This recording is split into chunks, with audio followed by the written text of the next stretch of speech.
The reason to write this book is that human activities are fueling increased outbreaks in the ocean, from warming to land-based pollution, and there are key solutions that we're not implementing. During the sea star wasting epidemic that started in 2013, over 20 species were affected from Mexico to Alaska.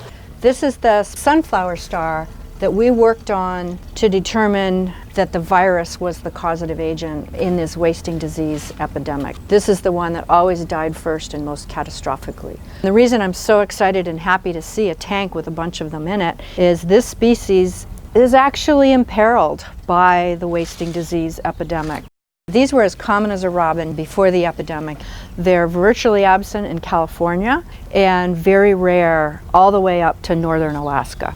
This species was limiting the sea urchins. With the absence of this species in northern California, the urchins have exploded and they've mowed down the kelp beds. For people who really do care about the ocean and they care about the natural environment, seeing something like this happening right in front of them, these are animals that they interact with and they care about, just die on a really large scale, has a huge impact in thinking about how disease can really change the environment and how susceptible these populations really can be.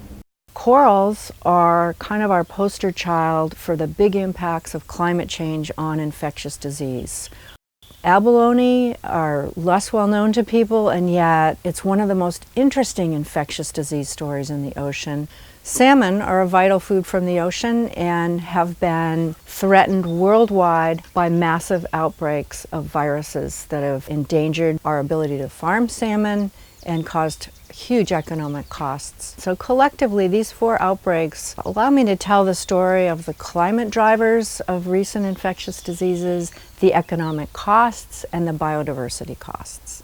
But what Drew really does is she provides narratives with the different chapters, but in particular her experiences of her and her team and her many collaborators. The public is not very aware of wildlife diseases in general. I think it's surprising to learn how big of an issue disease is in the ocean. The point of Drew's book is that there are things that we can do as long as we work hard and we're strategic about it.